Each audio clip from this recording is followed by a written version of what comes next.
અમેરિકાનું જ્યારે યુદ્ધ શરૂ હતું વિયેટનામ સાથે,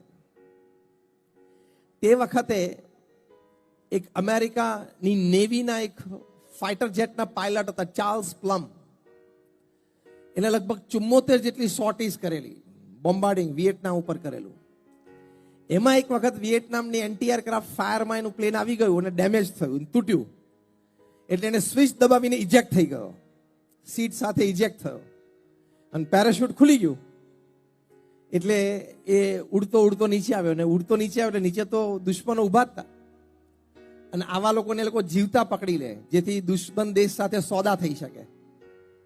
એટલે એમ ચાર્લ્સ પ્લમને જીવતા પકડી લીધા. લગભગ 4 થી 6 વર્ષ જેલમાં રહેલા, ઘણી બધી પીડાઓ એમને ભોગવેલી. પછી પેક્ટ સાઇન થઈ અમેરિકા અને વિયેટનામ વચ્ચે. એના પેક્ટના ભાગરૂપે એને છોડી દેવામાં આવ્યા. એ અમેરિકામાં પાછા આવ્યા પછી તો એમને રિટાયરમેન્ટ જાહેર કર્યું. પછી એમનું કાર્ય શું, તો પ્રસંગે કોઈ કોર્પોરેટ સેમિનાર્સ હોય એમાં જઈને પોતે પ્રવચનો કરતા, પોતાના જીવનના અનુભવો કહેતા. અને 6 વર્ષે જેલમાં રહીને જે ભયંકર અત્યાચાર એમને ભોગવેલો, એની વચ્ચે કેવા વિચારો અને કેવી ભાવનાથી પોતે સ્થિર રહી શકે, બધી વાતો કરતા. એટલે ખૂબ સારું મોટિવેશન બધાને આપતા. એકવાર ચાર્લ્સ પ્લમ એક રેસ્ટોરન્ટમાં જમવા બેઠા હતા. ત્રીજા ટેબલ ઉપર રેસ્ટોરન્ટમાં એક વ્યક્તિ, બહુ સામાન્ય કપડાં પહેરીને સામાન્ય વ્યક્તિ બેઠેલી, એ ચાર્લ્સ પ્લમને ઓળખી ગઈ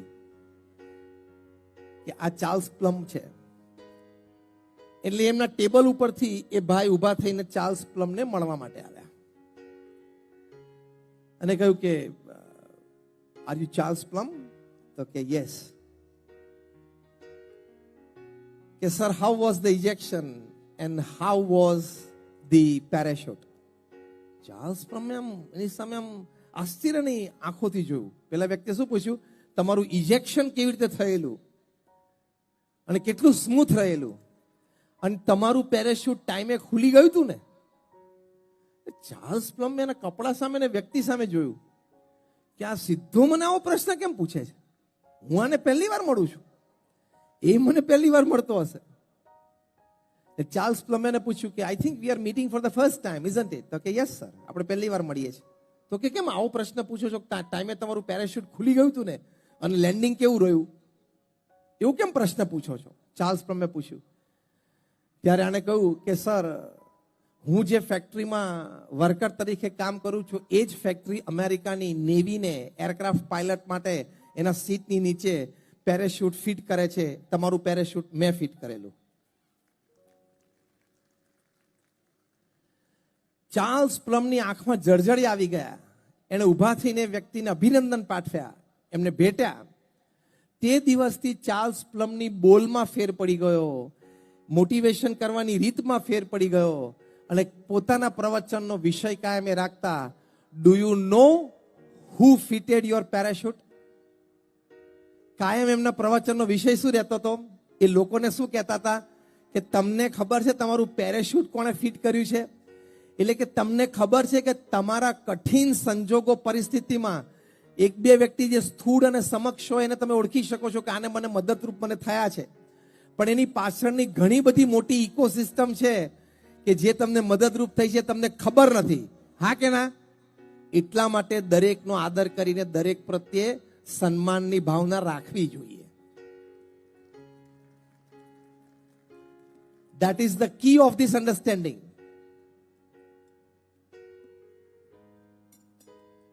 અમે પ્રમુખ સ્વામી મહારાજના જીવનમાં જોયું છે, દરેક વ્યક્તિનો આદર, નાનામાં નાની વ્યક્તિનો પણ આદર, સામાન્ય હોય, ગ્રામીણ પ્રજા હોય, અનપઢ હોય, જ્ઞાતિ જાતિના ભેદ વગર પ્રમુખ સ્વામી મહારાજ દરેકને આદર આપી શકતા, દરેક માટે પ્રેમ રાખી શકતા.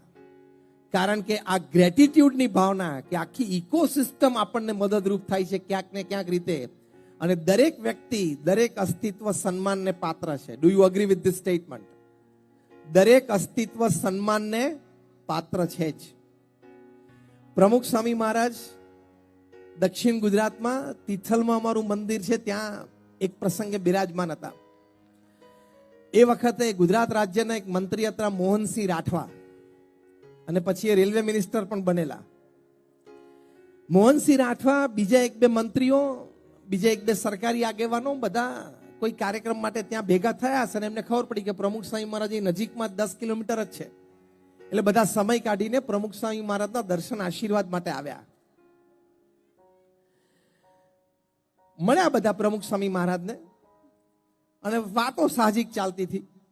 એટલે મોહનસિંહ રાઠવાએ કીધું કે સ્વામી, અમે અધવચ્ચે કાર્યક્રમ મૂકીને આપના દર્શન આવ્યા છે ને હું મુખ્ય મહેમાન છું, મારું પ્રવચન બાકી છે, એટલે મારે જરા નીકળવું પડશે. પ્રમુખ સ્વામી મહારાજ એમને આશીર્વાદ આપ્યા. બીજા એક બે જણા હતા કે ના સ્વામી, અમે હજી 5-10 મિનિટ બેઠા છીએ. મોહનસિંહ રાઠવા એ પોતે પ્રમુખ સ્વામી મહારાજના દર્શન આશીર્વાદ લઈને નીચે ઉતર્યા. એમની ગાડી પાસે ગયા, તેમના ડ્રાઈવર નહોતા, એમના પીએ પણ ત્યાં નહોતા. થયું કે મારા પીએ અને મારા ડ્રાઈવર ક્યાં ગયા? જે સંત એમને વિદાય આપવા માટે, વળાવવા માટે ગયેલા, એ સંતની સામે જોઈને પૂછ્યું કે આ લોકો ક્યાં ગયા હશે? એટલે સંતે કહ્યું કે તમે લોકો મળવા આવવાના હતા. પ્રમુખ સ્વામી મહારાજે અમને બધાને કહેલું કે એ લોકો મળતા હોય ને પછી એ લોકોને તો જમવાનું છે, પણ એમના ડ્રાઈવર અને પીએને પણ પેરેલલ જમવા બેસાડી દેજો. એટલે કદાચ તમે વહેલા ઉતરી ગયા છો, તમારું ઉતાવળ હતી, એ પ્રમુખ સ્વામી મહારાજને ગણતરી નહોતી તમે એક વહેલા નીકળી જવાનો છો અને તમે જમવા રોકાવાના નથી. આ બધા તો જમવા રોકાવાના છે. એટલે તમારા ડ્રાઈવર અને પીએ જમવા બેઠા છે, તો 5 મિનિટ થશે, હું ઉતાવળ કરાવડાવું છું. મોહનસિંહભાઈ પણ પોતે ખાનદાન વ્યક્તિ, એમને કીધું ના ના, ઉતાવળ ના કરાવશો, જમવા બેઠા છે તો ભલે પ્રેમથી જમી લેતા, હું બેઠો છું. પછી મોહનસિંહ રાઠવાએ એમના પીએ અને એમના ડ્રાઈવર આવે એટલે પૂછ્યું કે જમ્યા શાંતિથી? એટલે કે હા સાહેબ, શાંતિથી જમ્યા, પણ માફ કરજો. એટલે મોહનસિંહભાઈ કે ના ના, એમાં કંઈ તમારે માફી માંગવાની જરૂર નથી, તમે મંદિરમાં પ્રસાદ લીધો એ સારી વાત છે. ગોળ ફરીને મોહનસિંહ રાઠવાએ અમારા સંતને કીધું કે પ્રમુખ સ્વામી પાસેથી બસ અમારે આટલું જ શીખવાનું છે કે નાનામાં નાના વ્યક્તિની કદર કરવી, નાનામાં નાની વ્યક્તિની સંભાળ રાખવી, નાનામાં નાની વ્યક્તિને આદર આપવો. એ ગમે તેટલા મોટા પદ ઉપર આવી જઈએ, ગમે તેટલા મોટા થઈએ, પણ દરેક વ્યક્તિ આદરને પાત્ર છે અને આપણા સ્થાનમાં આવ્યા તો એને યોગ્ય આદર આપવો જ જોઈએ. એ વાત અમારે પ્રમુખ સ્વામી મહારાજ પાસેથી શીખવાની છે.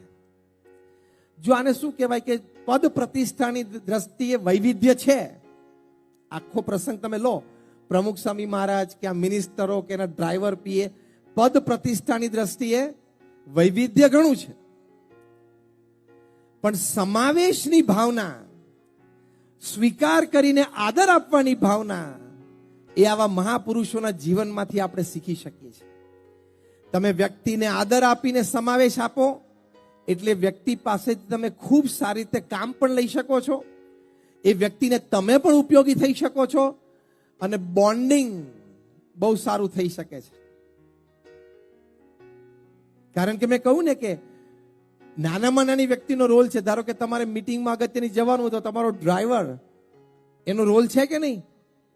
તમને ટાઈમે મીટિંગમાં પહોંચાડે છે, તમારા કાર્યાલય પર પહોંચાડે છે.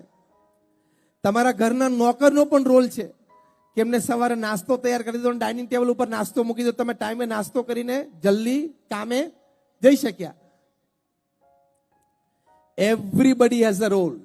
So we must believe that every person in my life plays a role in my life. મારા જીવનમાં દરેક વ્યક્તિને મારા જીવનમાં કંઈક રોલ છે, હા કે ના? એટલે વિવિધતાનો આદર કરીને આપણે એનો સમાવેશ કરવો. તમારામાંથી કેટલા લોકોએ માઇકોબેક્ટેરિયમ વેકે, આ નામ હું બોલ્યું એ સાંભળ્યું છે? બાયોલોજીકલ નેમ છે એટલે આપણે સમજીએ, બહુ ઓછા સાંભળ્યું હોય. માઇક્રોબેક્ટેરિયમ વેકે એ નામનું એક બેક્ટેરિયા છે. હવે બેક્ટેરિયા તો સ્થૂળ આંખે દેખાતું નથી. એ કરોડો ભેગા થાય ને, કરોડ નહીં, કરોડો, તો 100ની ટીપ ઉપર સમાઈ જાય સ્પેસમાં, એટલા ઝીણા છે. માઇકોબેક્ટેરિયમ વેકે. આ બેક્ટેરિયાનો રોલ શું છે ખબર તમને? આ બેક્ટેરિયા આમ તો સોઇલમાં રહેતા હોય, એટલે કે જમીનમાં, પણ એરબોર્ન થવાની શક્તિ છે એનામાં. પવન આવે તો જમીનમાંથી ઉડીને એ હવામાં પણ જાય. એ આપણા શ્વાસમાં આવે એટલે સાયન્ટિફિક રિસર્ચ પ્રમાણે તમારા સ્ટ્રેસ અને એન્ઝાયટી ઓછા કરી શકે છે. આ બેક્ટેરિયા ખાસ કરીને અત્યારે તો હવે આટલું બધું કન્સ્ટ્રક્શન થતું હોય, જમીનો ખોદાતી હોય ને ધમધોકાર બધા કામ ચાલતા હોય, એની વચ્ચે પછી એનું અસ્તિત્વ ઓછું હોય. એટલે અત્યારે તમે જોજો, તમે હિલ સ્ટેશન ઉપર જાઓ ને ફ્રેશ હવા મળે ને, તમે આમ આહલાદકતાનો અનુભવ કરો છો. હા કે ના? તમે હિલ સ્ટેશન ઉપર જાઓ ને ફ્રેશ એર હોય ને, તમને આમ મજા આવે છે. યસ ઓર નો? એ જે મજા આવે છે ને, ઓક્સિજન તો એનો એ જ છે, પણ ત્યાં આ માઇકોબેક્ટેરિયમ વેકે બેક્ટેરિયા એ હવામાં હાજર છે. એ શ્વાસમાં જાય છે ને, એટલે તમારું ડિપ્રેશન, સ્ટ્રેસ અને એન્ઝાયટી ઓછા કરવાની તાકાત આ બેક્ટેરિયામાં છે, જે આપણામાં નથી. આપણા ઓછા કરવાના, આપણા તણાવ ને આપણા એન્ઝાયટી ઓછા કરવાની તાકાત જે આપણામાં જ નથી, એની લીધે લોકો આપઘાત કરે છે આટલા બધા. એ તાકાત આ બેક્ટેરિયામાં છે. બીજી સાયન્ટિફિક રિસર્ચ આ બેક્ટેરિયા ઉપર થઈ તો સાયન્સે કીધું કે this bacteria has the power to increase your memory. આટલું